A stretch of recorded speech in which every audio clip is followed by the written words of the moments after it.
Welcome to the Walled Garden Podcast. Here we nourish the gardens of our minds, one meaningful conversation at a time. If you'd like to find out more, go to thewalledgarden.com. Thanks for joining us.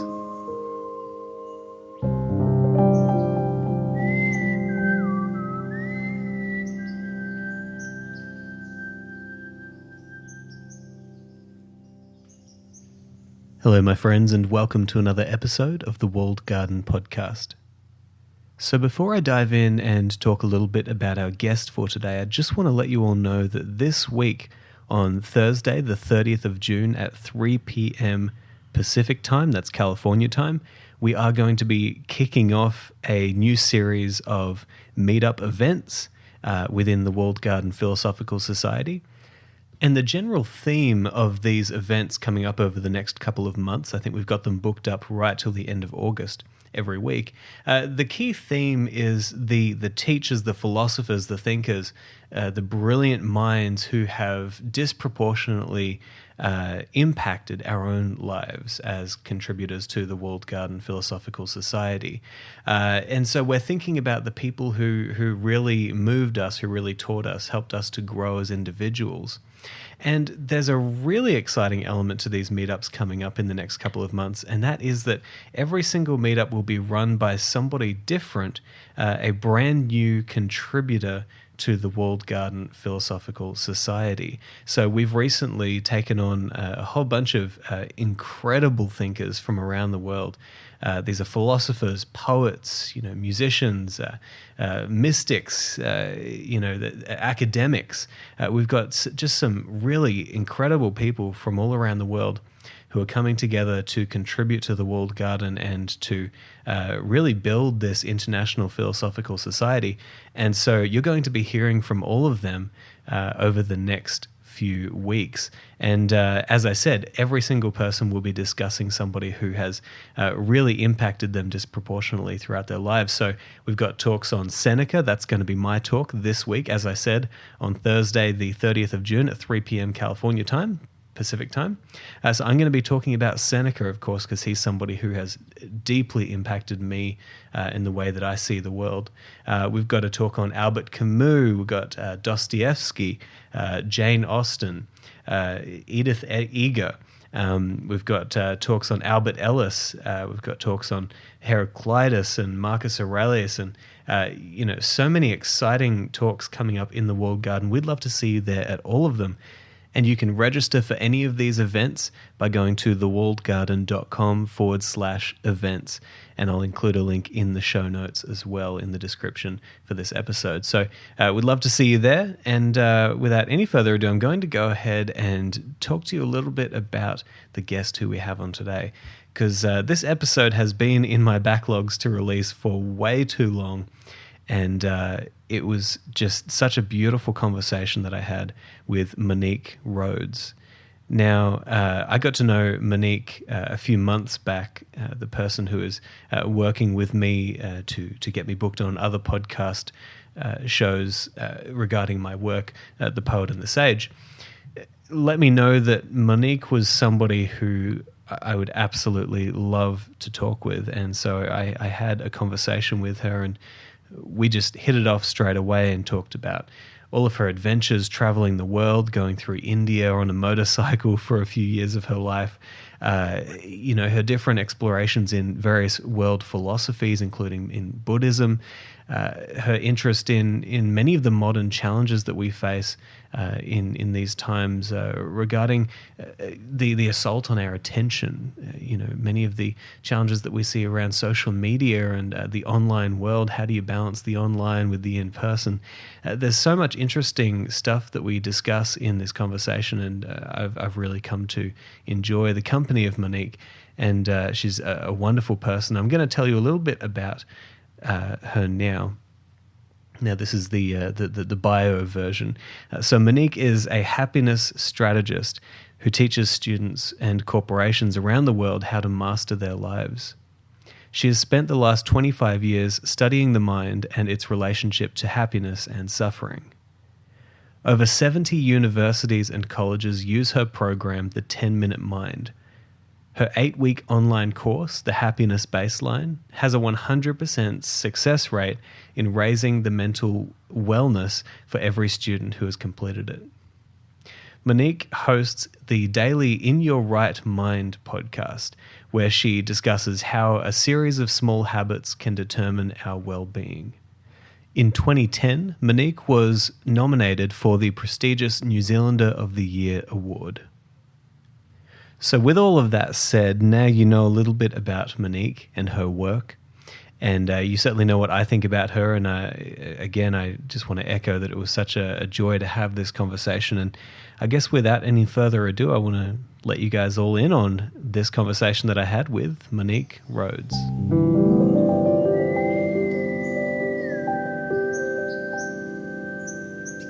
Monique, it's an absolute pleasure to have you here. Obviously, I'm going to do some sort of introduction before the conversation, but I just wanted to give you a chance just to, for the audience at home, just to introduce yourself, tell us what you do, and then we'll see where the conversation winds take us.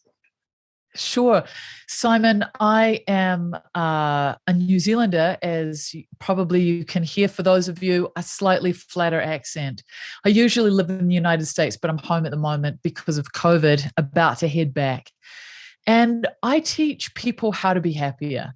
And I do that because it was a journey that I had to go on myself. I struggled when I was younger with trauma, depression, stress, anxiety that culminated in a suicide attempt at the age of 19. And I really asked myself a serious question at that time of, was there something wrong with me, or was it that I hadn't learned a particular skill set to be happy in the way that I saw other people were? And so I decided to go on a mission to see if I could turn this depression, this sadness around in myself. And that's what I've spent most of my life doing. And obviously it was successful.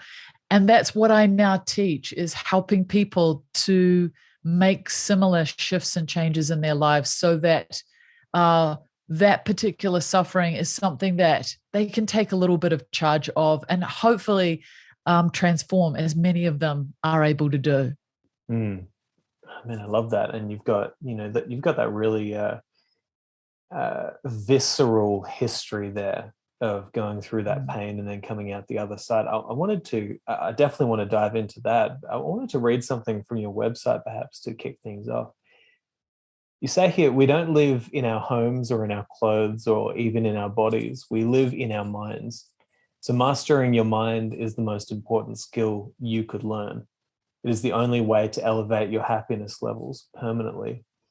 Now, that's a message I can certainly get behind. I guess the first thing that I want to ask you about that is, so you've been on the other side of that, where you've been really bogged down in that bitter depression to the point of attempting suicide, which is an experience that is probably not as uncommon as what people might think.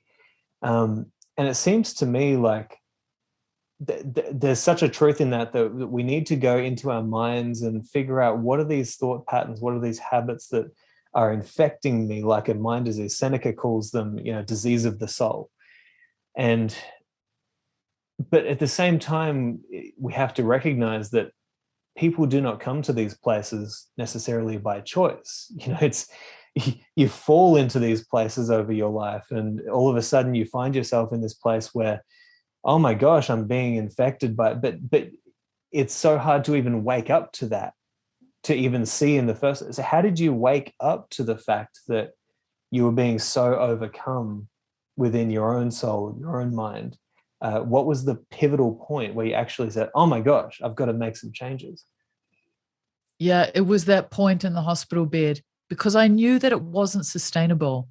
And I think that in reality, that is the place that we change in. When we see that the pain of a particular way of being is worse than the pain of changing. And that was the place that I was in, Simon, where it was like, if I don't do something, I can't actually continue to live. It wasn't like, well, I wasn't successful in taking my own life and I suddenly had an epiphany. It was like, I've got to either pull myself out of this or kind of admit defeat. That's really where I was at.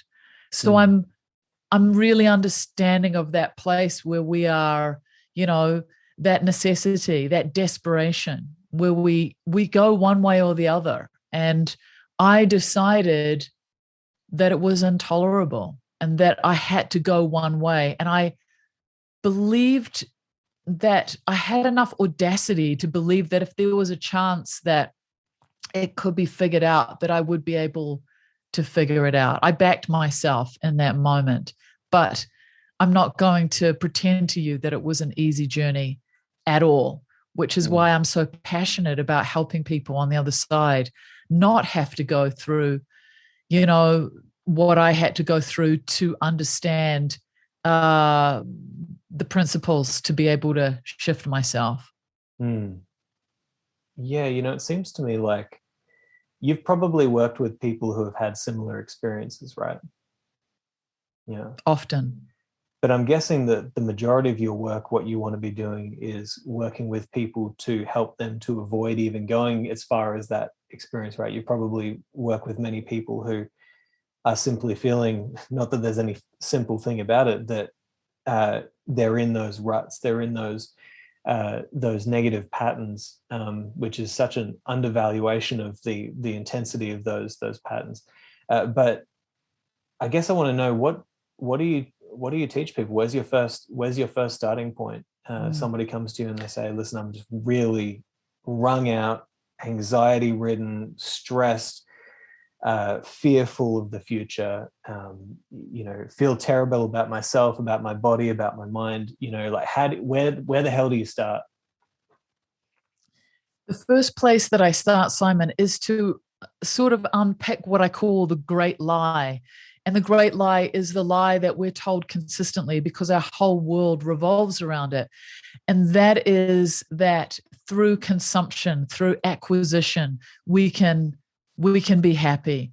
And it's so hard to swim upstream against it because everywhere we turn, we're led to believe that we're not enough as we are, that we need to be more, and that those things can be acquired through wealth, through fame, and through buying stuff.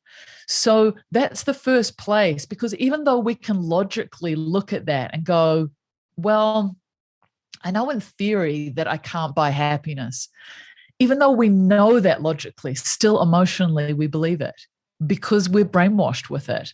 So that's the first place, is to start to begin to look at why that story, kind of exists for us and where we're inundated with that messaging, and to start to look at it a little bit more rationally and to say, well, if that was true, then why is it that so many people who have all of the things that I'm led to believe are going to make me happy actually aren't? Why is it that I went to a gig a few years ago in Las Vegas of Lady Gaga doing this phenomenal concert of, kind of big band jazz acoustic stuff. It was incredible. And it was shocking. Here was a woman who had just won an Academy Award. She, has won Grammys. She's powerful. She's rich. She's beautiful. She's unbelievably talented. Was being paid $1 million a show. All right, there it is, all in front of us. Everything we're led to believe will make us happy. Talk during her show about her incredible sadness, her loneliness, her isolation. So it's really important for us to look closely at all of those elements and see, do the people that have all those things, do they actually have the happiness that we're all aspiring to? There was a couple of guys many years ago who created a documentary. They were Australians, and they created this documentary. They were looking for the happiest community in the world, and they found it in a slum in Mumbai. Now, that makes sense to me, having spent a lot of time in India, because we're so busy thinking that in acquisition we're going to be happy, but actually so much of it is around belonging, connection, community, and I think that those things are things that can't be bought. They're things that have to be nurtured. But instead, we're always looking for that, quick fix when it comes to feeling those levels of dissatisfaction in our lives. You're speaking my language when it comes to community building and, feeling of belonging. I think that in our modern age, with this mass exodus away from the traditional communities that have for thousands of years supported our development, I mean, I think that many of us are kind of just like, babies being dropped outside the village, being like, oh gosh, what the hell do I, how do I get the best of what I had there, in this strange new world? And I wanted to ask you, because this is certainly something that I see within myself all the time. It's this intellectual understanding of the idea that, okay, yeah, these physical goods, these things that we buy, or these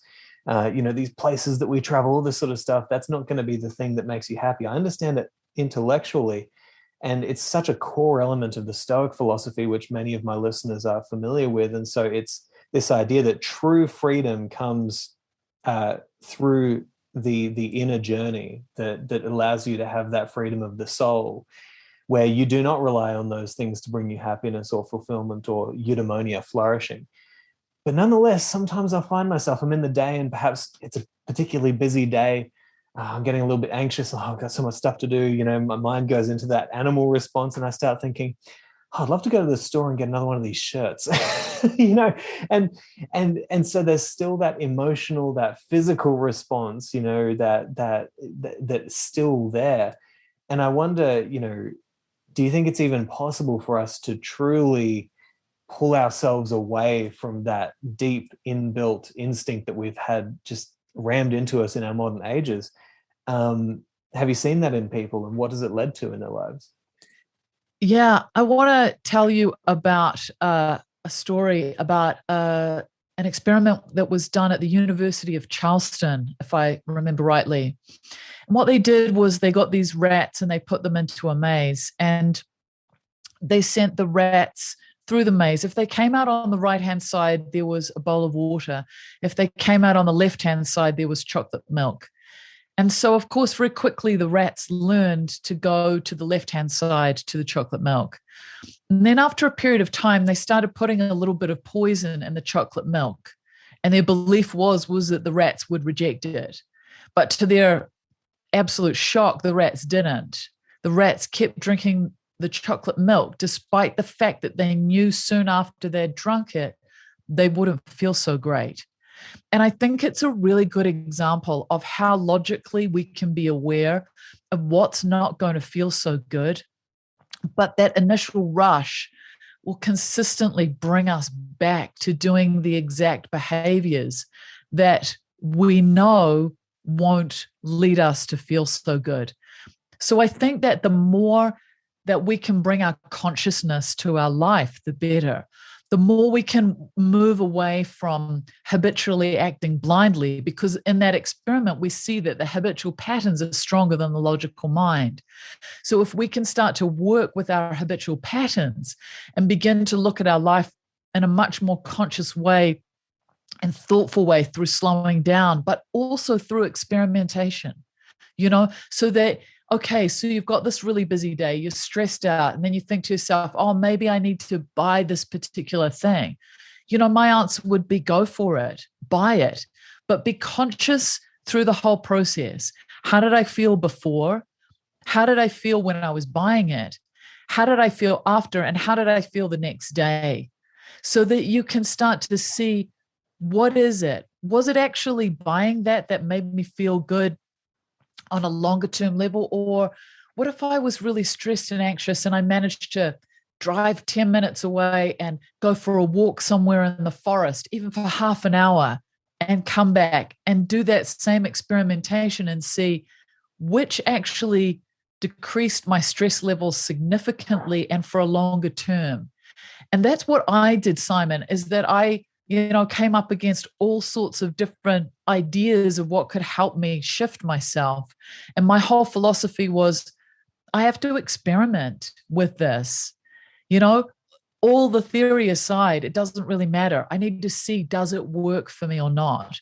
And as we bring our consciousness more and more to what it is we're doing, we start to be able to see what is working. But then, of course, still doesn't work. That's where really working with the mind in a formal practice becomes so important, so that we can slow the habitual patterns down, so that we can start to consciously choose rather than knee-jerk reacting. And I think that that's a process of working with the mind. I don't think it's something that we can necessarily just say, I'm going to do, because the mind is so deeply habitual. Yeah. And that's oh man, you're speaking my language in so many ways. It's great.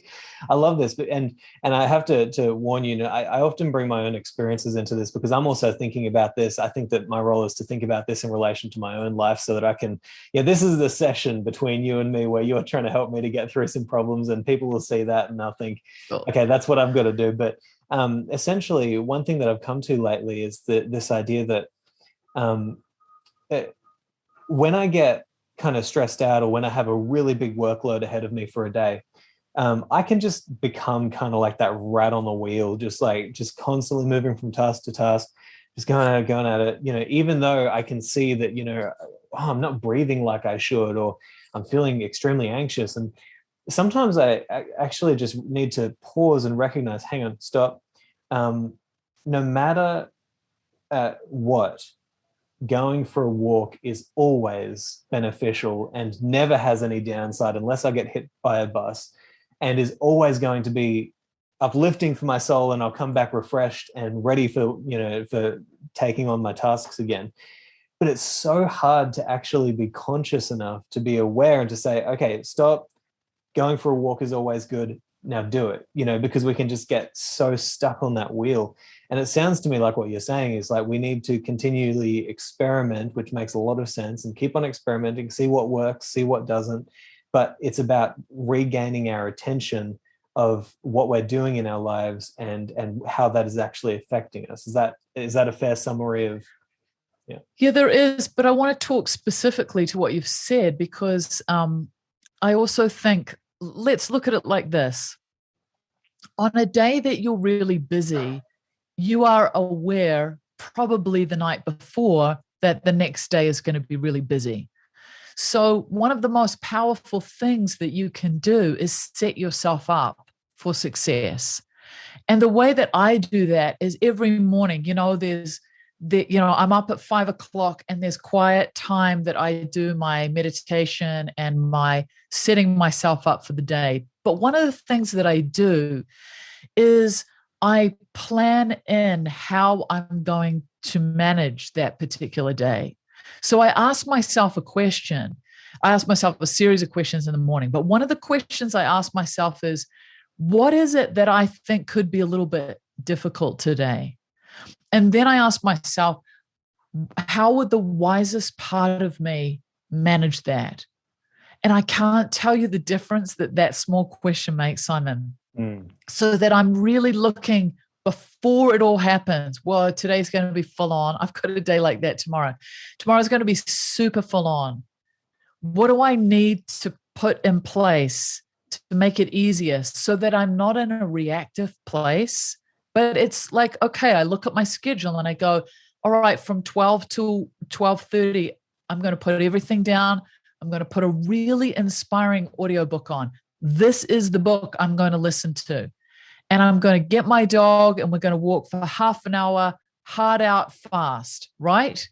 That could be one of the strategies, but I have it pre-planned in, knowing that I have to take care of myself. And there could be many things that you could decide is like that. But again, it's that idea, Simon, of coming in consciously. I consciously know it's going to be a hard day. So what am I going to consciously put in place? Or maybe you're going to have a difficult conversation with someone. And instead of, you start the day and you've got this sort of underlying anxiety, wouldn't it be smarter just to think beforehand, what is that? Why? How is that wise part of me going to deal with that? Okay. The answer is usually as simple as, I'm just going to speak really honestly, or I'm just going to listen well. And in And just having that strategy alone consciously to start the day, all of a sudden you feel like you're in charge of what you're doing. Does that make sense? Oh, absolutely. Yeah. And just that idea, even it's so interesting to hear you say that. What would the wisest part of me say about something like this? I believe in Stoicism, we would kind of refer to that as calling upon the wisdom of the sage. Okay, what would the sage say about something like, this kind of personified highest possible good for a human being?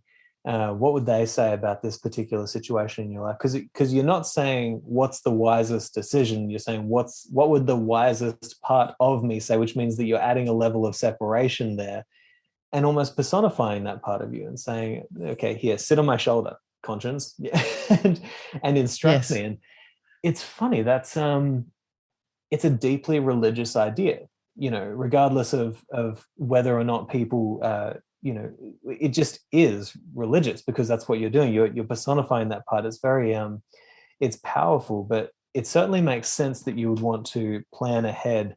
And I think just as a creative individual, that is like the toughest thing in the world for me, because I always want to be flying by the seat of my pants and screw the routine. I'm gonna be creative here. And I think that I haven't given the necessary time in my life to putting those structures in place that keep my creativity within bounds and therefore give me that structure, which I think is what you're talking about there, right? There's a great analogy, of if you put cows into a paddock. I can talk Kiwi New Zealand language by paddock. If you put them in a field, right, and you put a fence around that field, it's a very different experience than if you don't. So if you don't put a fence around that paddock, the cows will have a tendency to herd together, right? If you put a fence there, the cows will go to the edges of the fence because they feel safer. And I'm a complete rebel, Simon. I'm like super naughty. I've always been that way. I'm always pushing the edges. I don't like routine. I don't like anything like that. But what I've discovered is if I can make that paddock for myself with that fence around it, I can go wild. In fact, it gives me freedom. And that's how I always look at it. I call it choose a plan. Choose a plan is where I'm not doing things out of discipline, because I'm not actually a disciplined person. If you met anybody who knew me, they would say that I am a super disciplined person, but I'm actually not. I'm too rebellious for that. But what I've discovered is there are things that I want to choose. Why do I get up at 5 o'clock in the morning? Because I walk outside and I'm in a dark sky area of New Zealand right now, and the stars are magical and no one's up, and I get that quiet time, and I can get a couple of hours before I begin work to really be well. So I start in the best way. This means that I have to go to bed relatively early because I'm big on sleep. So I choose then to go to bed earlier so I can get up at 5 well. I get up at 5 because it gives me all this wonderful time. So all of a sudden, it's like, okay, I'm putting the fence around my paddock, but within that, I get all the freedom in the world.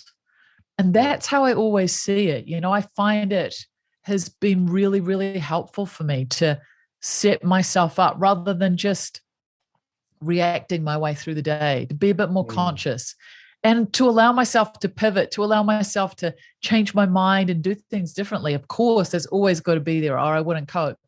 But that kind of structure of making decisions, again, it's just bringing the consciousness in it so that I'm not going through my day reacting. Yeah, that makes a lot of sense. And it's always good to talk to another creative individual who has managed to find some structure. It's funny, you'll really appreciate the symbolism behind the walled garden as well, because my favorite definition of the symbolism or the mythology behind a walled garden comes from Jordan Peterson. He says, a walled garden is a place where chaos can manifest itself creatively, right? So you put the walls around it, and so the wall is like culture, the garden is like nature, but the nature is kept within the bounds of culture, which is represented mythologically by order. And so it's this perfect harmony. And that's certainly what I'm trying to do in the walled garden, is to create this space where chaos can manifest itself creatively, where we can come together and speak our minds and share the whole of ourselves in a space where we feel comfortable and able to do that productively. But okay, so I've got some really good practical stuff so far. I really love this, but I really want to find out more about your transition to over to America. When did that happen? Oh, well, it's not that simple.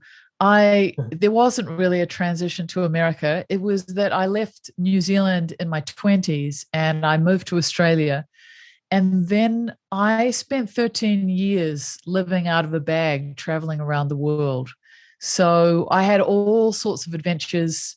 Probably my time I loved the most was I bought a Royal Enfield motorcycle and I rode through India for 4 years by myself. And it was amazing.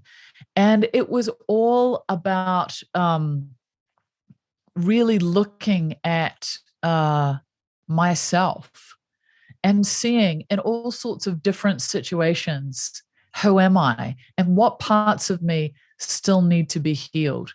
And it wasn't like a conscious thing that I ended up traveling for 13 years. It kind of happened by accident. And then I just absolutely and completely loved the freedom of it.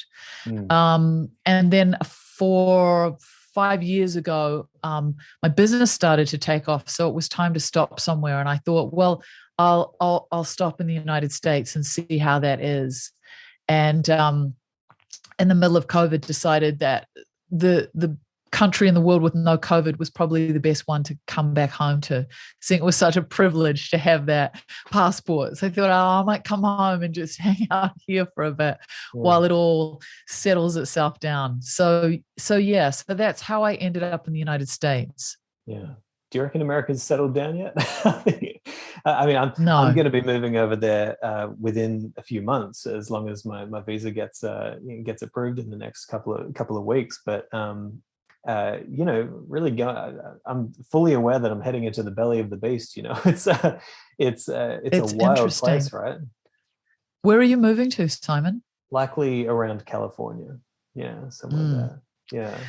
And I'm going to say to you that I'm moving outside of the US when I go back. So I'm looking at moving to the coast of Costa Rica, which is one of the blue zones. It's either there or Mexico, but it's one or the other. But at the moment, it's looking like it's going to be Costa Rica, where I don't know if you know about the blue zones, but there's, I think, 5 of them in the world where people live with incredible wellness and physical health. A lot of people living into their hundreds, and they've found a series of things that people have in common who are living in these blue zones. So it's always been a dream of mine to live in one. Strangely, one of the blue zones is a Mormon community just outside of Los Angeles. Wow. So, but it's about diet. As a Mormon, so right. Okay, there you go. There. Yeah, interesting. Very interesting. Yeah. So Mormon. So I don't know about the United States.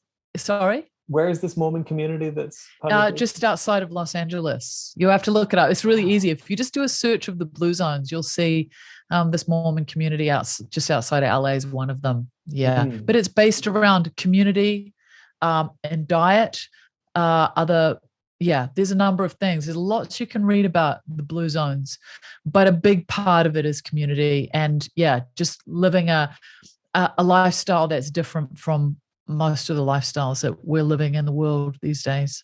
That's fascinating. So have you got like research aspirations heading over there and paying attention and learning from that and trying to bring that wisdom back into all of our lives, in the way of immersion, to be immersed in it, to really see what does this look like on a practical level. One of the places that I really loved visiting was Bhutan, where, Tibetan Buddhism was so ingrained into the culture that there was no separation between Tibetan Buddhism and the actual culture of Bhutan. And it's always fascinating to go to a place where spiritual beliefs or cultural beliefs that are incredibly conscious or powerful or healthy are actually the culture of the style of living. So I think that it's more that I want to go there and see what seeps in, to see, just to observe it and see and take it on in that way. I think that will be amazing because, of course, we're all affected by our culture, as we're all fully aware. You're living in Australia. I tell you, you're going to have some culture shocks moving to the United States. I can promise you that. Oh yeah, and that's where, before you realize it, you're being affected by it. So I want to go into a space that's hopefully a very positive example of this and see. How does it feel? That's what I want to see. How does it feel? Yeah. So you've got this massive travel bug then, which is amazing. I do. And you've probably got some wild stories that I'm going to try and dig up from your travels over 13 years, because it seems to me like some of the most incredible people that you meet in life, they all have these wild stories. Oh, I went off and traveled for like 5 years, or, just me in a backpack, or like you said, me in a motorbike, traveling around India. It's like, man, it's such a formative experience for people. I mean, I've only experienced that on a very tiny, insignificant level. I mean, I was on cruise ships for like a year. That's not even traveling. That's like me working with my band, in this beautiful, luxurious location on the sea, but still traveling around and being surrounded by over 170 cultures on this ship, just being introduced to that kind of environment. But nonetheless, what would you say are, one or two of the places that that if you think back to it, they were extremely formative for you? You just mentioned Bhutan, I think you said, is that right? Bhutan, yeah. So Bhutan is a tiny kingdom in the north. It's Nepal, India, and maybe China is on the other side. It's an amazing little kingdom, because instead of measuring the wellness of the country by gross national production, they measure it by gross national happiness. So it was run by the king and queen for many years, and it became a democracy maybe about a decade ago.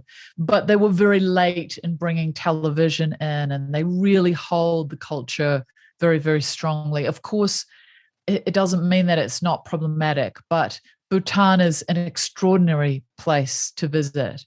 When you go there, the most famous place is a place called Tiger's Nest, and it's a monastery that's hanging off a cliff face.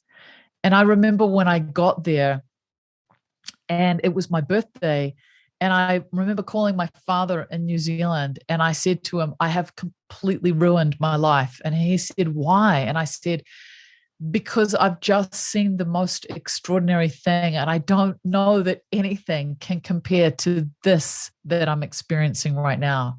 And I had to walk up, so if anybody's listening and they're curious, if you just do a search for Tiger's Nest, Bhutan, you'll see it. It's unbelievable. And the mythology is that Guru Rinpoche, who brought Tibetan Buddhism into Tibet and also into the area of Bhutan, flew up there on the back of a tiger, and the tiger was his consort. And it was, just really extraordinary. And when you go in there, even though we understand that this is mythology, when you go to these places, the energy there is like nothing that you've ever experienced. Like you feel as though you're being transported into another realm, and it's really, really incredible. So I would definitely say that being in Bhutan was an amazing experience. The other place that really has an energy like that's what I'm always looking for, is Bodh Gaya, which is the place where the Buddha reached enlightenment. And it's extremely, extremely powerful energetically.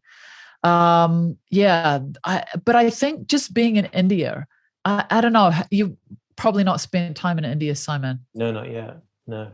Yeah. So India is a kind of country where however you are in the world is going to be reflected back to you. So if you're spacious and open and loving, you will receive back spaciousness, openness, and love. If you've got any kind of rigidity, it's going to be challenged in you. And I've seen a lot of people really struggle in India because they think that things should be a particular way. If I could have a rule for everybody, you know, a rite of passage for every 17 to 19-year-old, I'd send them to India for 2 years and tell them, you know, this is your rite of passage. It's such an extraordinary country. It's got so much life in it. And the separation between everything, between death and suffering and sickness, all of those things, you see them. You know, we're so sanitized in the West, the way that we hide ourselves from all those things. And so I always feel that, you know, India is a country that's incredibly alive. But once again, it's interesting because one of the questions that people have asked me is, you know, how can you deal with all the suffering in India? You know, and of course there's physical suffering there, there's poverty, and I'm not going to pretend to glamorize it. But at the same time, when you're in amongst it, the poverty of the West on a psychological level ends up looking worse. Well, it certainly did to me in all the time that I've spent there. Because what I saw was that people with so little came together.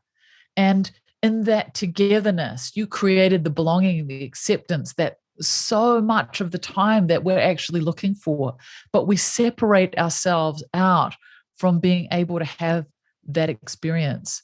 And I see with my students that, you know, at any point where someone's suffering from depression, one of the first things I look at is what is happening with your social community. And there's always a breakdown in it.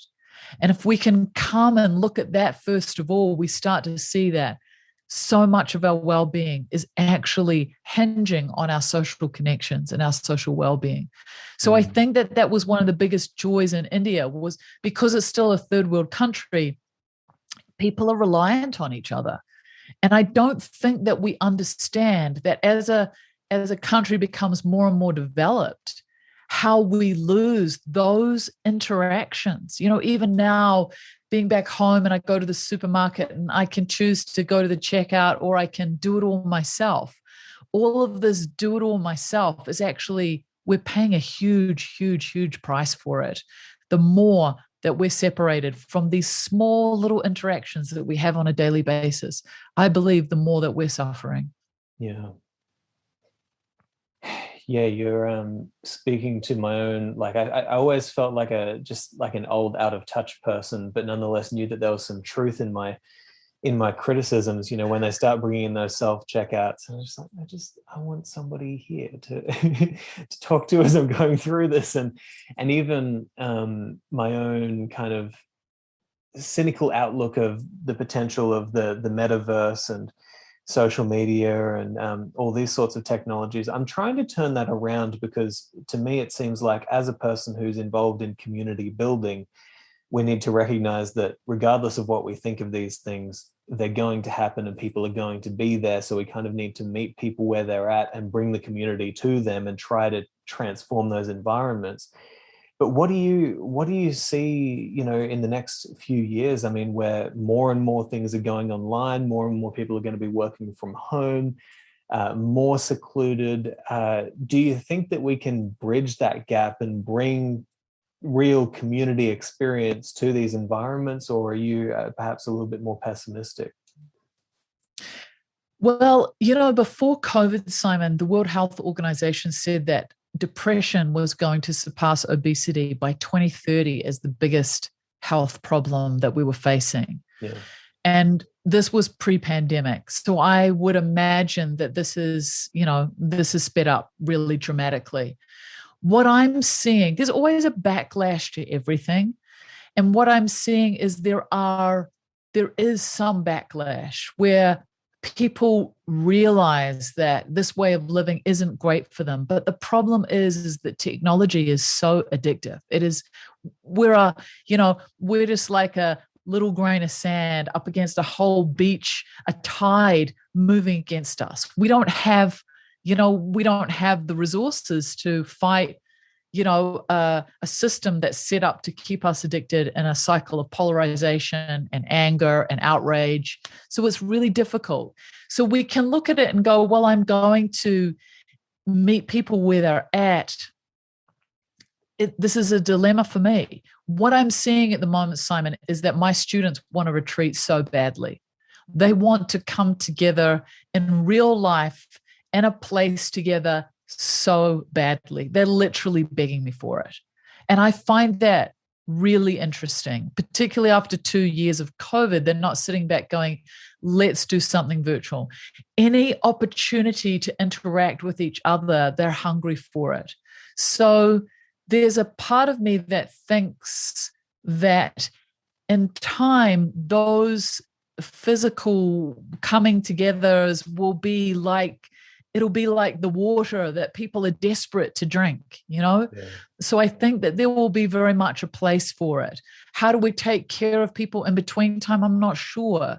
But as much as possible to build community that's not just passive, but that's active, where the people who have the tendency to sit back and not interact are brought in. That's the beautiful thing about a physical interaction, is we can see the people that sit on the sidelines and we can bring them in. So to really look at, how do I take care of everyone in the group rather than just the people who are the loudest or the most confident? And I think that's where the challenge is. So I don't have an answer. I try and bring my community together as often as I can through live events.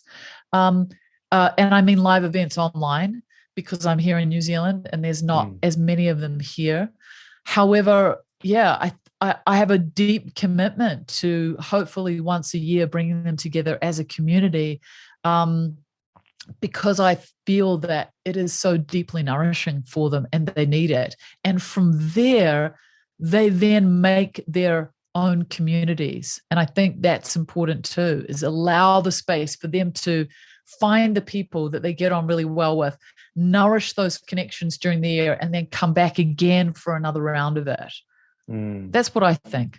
Yeah. It's at least, it's a complicated issue that we have to figure out, right? Because I mean, I think you're right. There's such a hunger out there at the moment for coming together. And it's funny though, because when we host live events online, there are moments when I leave a conversation feeling invigorated, deeply meaningful experience, more connected with the people who we're talking with.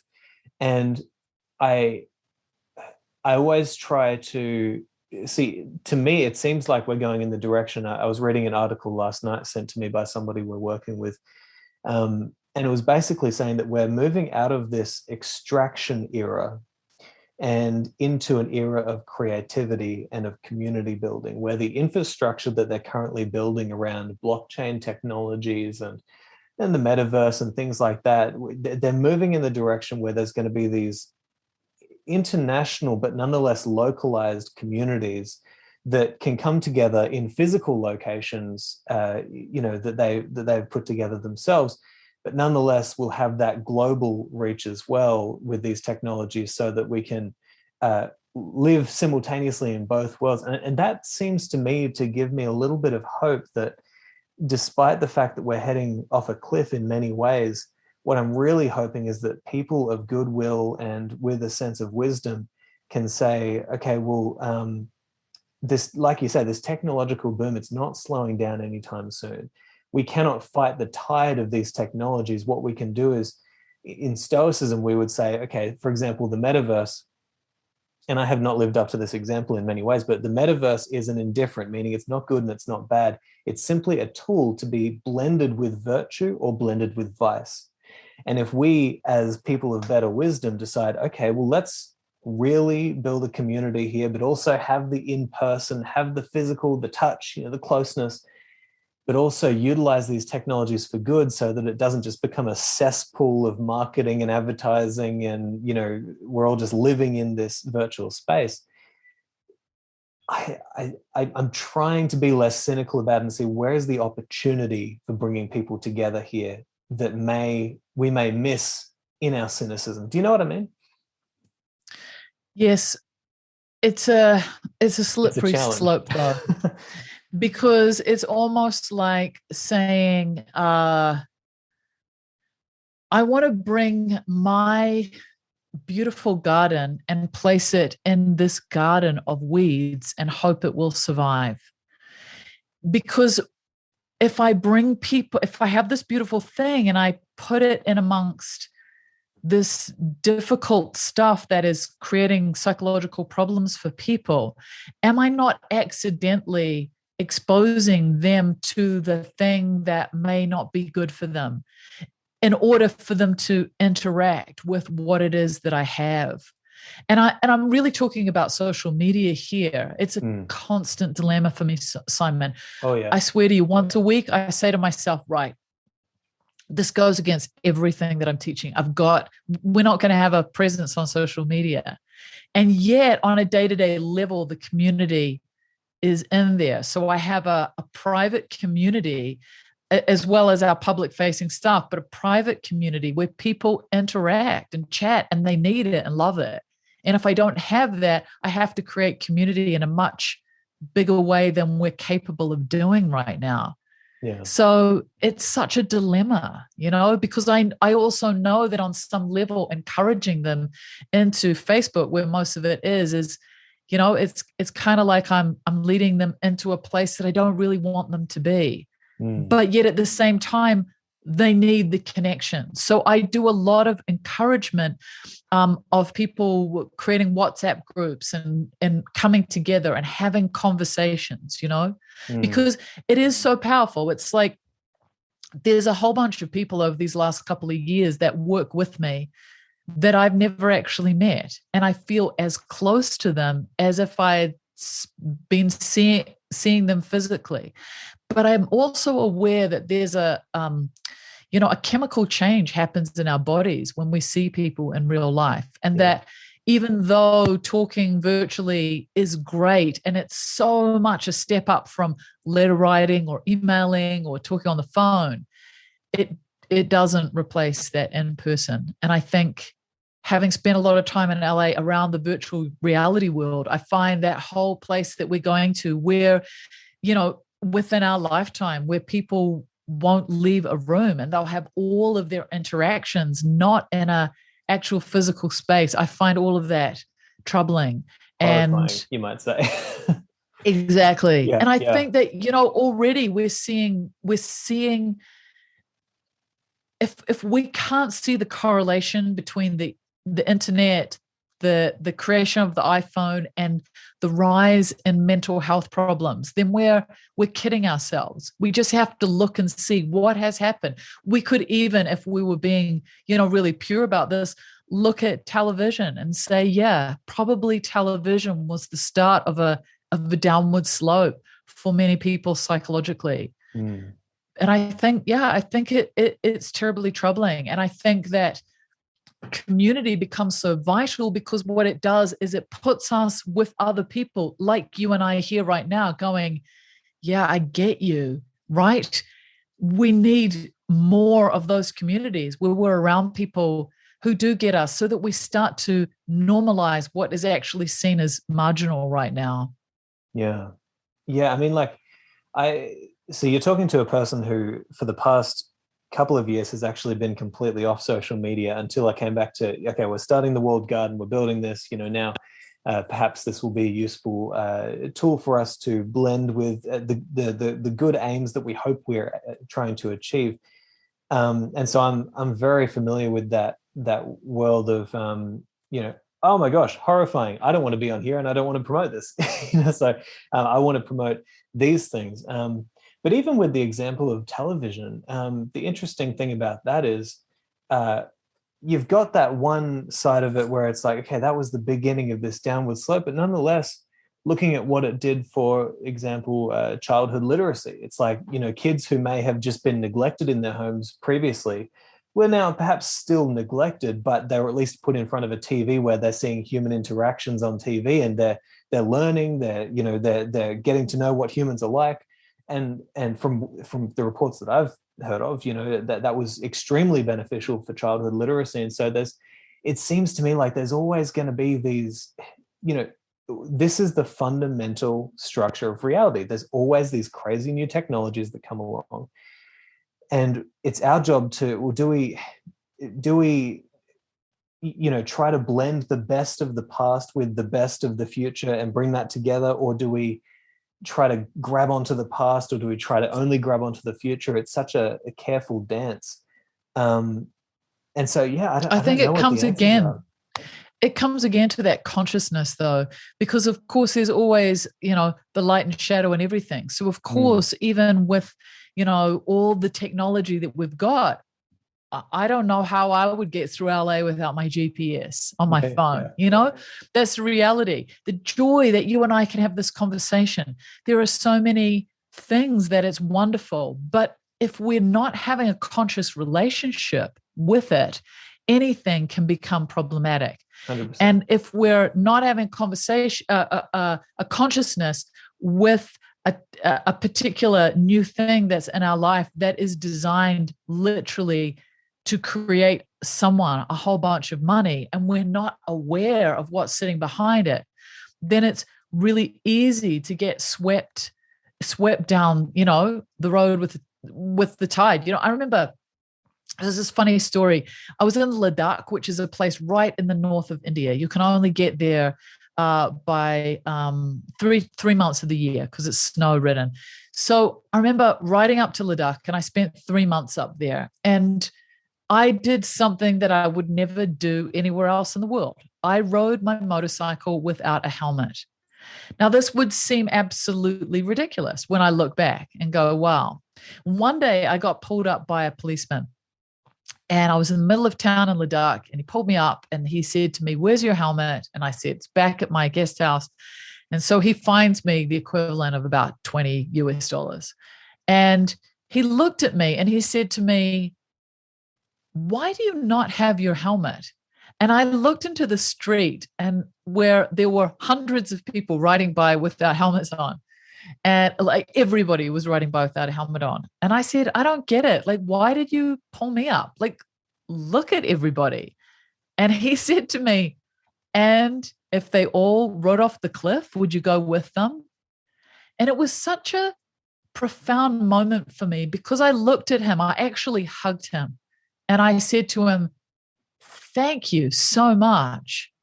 Because on some level, I thought I was making a conscious choice for myself, but actually the culture was dictating that not wearing a helmet was a normal thing to do. I can't even tell you how nice it feels to ride without a helmet. But of course, it's so stupid. It's not funny. But when we're sitting in an environment on a similar level where everyone's sitting down at dinner and their phone is there, or everyone is incessantly checking their messages, it's very easy to think that because something is the cultural norm, that it must be okay. And even for me, who tries to be so incredibly conscious in my life, here I was justifying my actions to this guy by everybody else is doing it. And he so beautifully pointed out to me my stupidity. And it's never left me, even though it might have seemed that, of course, it was a stupid thing to be doing. In the environment, it wasn't. And I think that's what we're up against. It's so easy to act unconsciously because the cultural norms are dictating that a particular behavior is acceptable. And I think we have some sort of imagining that there's a magic person somewhere who says, yes, this is okay, and that's not, and we kind of go, we think that the rule of law of culture means it must be okay because everyone's doing it. It's such a funny sort of mindset. And one of the biggest things that I try and teach the people that I work with is really to put that helmet on to go, everybody's doing it. And probably because everybody's doing it, it's feeding into the problems right now. So if everyone's doing it, really question it. That's the time to really question it. Well, I like the analogy because it seems to me like the if you could pull that analogy apart, it's like, okay, let's say riding the bike is like having a Facebook account. Perhaps you don't want to put yourself outside the bounds of your culture. And look, people are getting on board Facebook and they're having conversations. They are building communities. Perhaps you get on Facebook. Perhaps wearing the helmet means that you understand that it's impolite to bring it out at the dinner table, or that it's not going to be good for your mental health to be, you put bounds that will safeguard you against the inevitable dangers of these technologies. But nonetheless, you still ride the bike. And it's the same thing that Seneca talked about when he said, essentially, you want to be in the world, but not of the world. You don't want to appear to be this, everything that you guys are doing is just, stupid and dangerous. Well, some of it might be, but be in your culture, but do it in a different way so that people can tell there's something different about you. This person doesn't go on their phone at the dinner table. And I like that. And I think that was such a poignant example because nothing makes me more saddened for people than when I see them surrounded by other human beings, but bent over on their phone and just looking at this device. And you just think, and it's funny, I'll tell you, like there was a few months back where I was in the habit, like most people probably are now, where let's say you're sitting at a restaurant, sitting with your wife or your husband or girlfriend, boyfriend, whatever, and they get up to go to the bathroom. What's the first thing you do? Get on your phone. Start looking at your phone, right? Now, I noticed that I started doing that. And so my wife and I, we have a Wednesday tradition. We'll go to the surf club down by the beach. You'll probably know what a surf club is. Classic Aussie thing. Do they have them in New Zealand? They do, yes. Okay, brilliant. So we go to the surf club. We sit by the ocean. We have a couple of drinks. We have some food and we talk. And it's just a beautiful little tradition. But there came a point one day where I was like, oh my gosh, I do this. If Jen gets up to go to the bathroom, I'm immediately on my phone. Look, I'm right in the front of the ocean. And I'm surrounded by people. And look at how amazing it is here. And I started thinking, okay, I'm going to train myself. No phone. She gets up to go to the bathroom. That stays in my pocket. I look around. I observe. I get in this moment. And it horrified me how difficult that was. I felt like everybody was looking at me in that moment if I was not looking at my phone.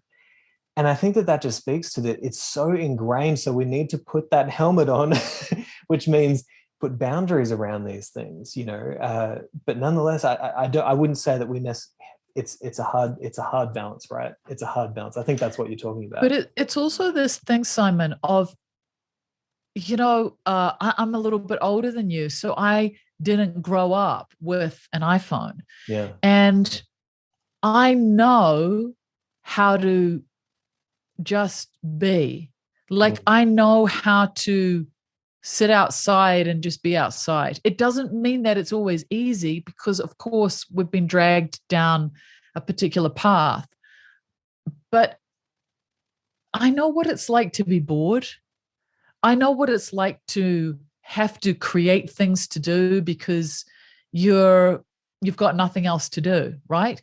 And what concerns me is that we're in a world now where so many people have grown up with devices that enable them, the moment there's an uncomfortable emotion, they reach for it. So in those moments when Jenny leaves you, actually what you're doing is pacifying an uncomfortable emotion. Yes. And we're doing it all over the place. So if we're not able to sit, and I know 100% what you're talking about because I have to consciously watch myself in the same situations, to consciously make a choice to not check, have I got a text, has someone called, right? All those things that we do. And I think it's really vital that we force ourselves to do that in all sorts of situations so that we learn, I can sit here and be okay. I'm not going to die. Like, I can handle this emotion. It's going to come up and it's going to subside. And I think that it's a worrying kind of world that we live in, where most people aren't conscious to do that, don't want to do it, or have never even done it. I mean, I work a lot with young people, and I will say to them, when's the time that you're without your phone? And mostly the answer is in the shower. People can't even go to the bathroom now without their phone. It's that fear of just being with your own mind. That is a world that worries me, Yeah. If we can't be with our mind there was that experiment that was done where they put people have you heard about this experiment? They put people into a room and they had to be in the room for about 13 minutes, and there was nothing in the room except for a device that gave them the ability to give themselves an electric shock. And they were all told, this is the only thing in the room. Do you think that it's likely you give yourself an electric shock? And of course, everybody was like, no. But I can't remember off the top of my head what the numbers were, but they're shocking. It's something like 60% of people, or 60% of the men even, gave themselves an electric shock rather than sit in the room by themselves with nothing to do. That's where we're at. And I think that is a big thing, a big thing. Oh, yeah. And I think that the phones are amazing on so many levels, and on other levels, they're just so problematic. That feeling of you're at dinner and you're with a friend and you're having conversation and their phone goes and they take the call or they look at the text. And the message that you get is, you're not as important as this. Yeah. And it's painful. Like, it's actually painful. I find it painful. I've talked to people about it. They find it painful, And that's what we're doing to each other. We're saying to each other, even when I have you in front of me, you're not as important as what's going on here. Yeah. I always say, how do you spell love? Time. I teach my students a whole kind of series of skills around active listening. And I swear to you, Simon, I know that you're an active listener because you're so good at listening, right? But it's so rare that someone really listens to us. When I say to my students, put up your hand, anyone who feels like they're being heard in their life enough at the moment, being heard enough, no one puts up their hand. So the greatest gift we can give to another person is uninterrupted time where we actually listen to them, where there's no kids interrupting, where there's no alarm going off, there's no text, there's no notifications, no phone ringing. We actually just listen to them. I don't think we can give anything more precious at this particular moment in history than that. That's what I think. Yeah. I actually think that is the perfect place to say. I'm going to be respectful of your time. I think we should, I actually think we should wrap it up there, because it's almost been an hour now, I think, or just a bit over. And that's such a powerful and important message to share. Give time, attention, the respect to another person, to just be there with them. No notifications. Yeah, that's beautiful. Yeah. And one step further with that, Simon, please, to then give that to yourself as well. Thank you so much, Monique. Yeah, that's a vital message, and I think it's just a perfect place to end on. Thank you so much. And it's been so beautiful talking to you. I hope that we can do a round 2. I know that we will. And I'd love to. Where can people find you? Where can they get involved, get mentoring with you? Yeah, sure. Just come to my website, which is MoniqueRhodes.com. I do a daily podcast. There's lots of resources there that you can come in and just start checking out what it is that I teach. Try a few things out, see if they work for you. Yeah, brilliant. Well, I know that after this conversation, we're kindred spirits, so we're gonna be working together at some point, or collaborating. I've got a feeling, Simon, that the next time we do an interview like this, we'll be doing it in person. in the States. Oh my gosh, that'd be amazing. That's my Yes, pick. yes, yeah, absolutely. Well, thank you so much, Monique. Thank you for having me, Simon. Such a pleasure. You've been listening to the Walled Garden Podcast. If you'd like to attend any of our free meetups and events, or if you'd like to get one-on-one mentoring with either Sharon LaBelle, Kai Whiting, or myself, just go to thewalledgarden.com. But for now, don't forget to nourish those gardens in your mind.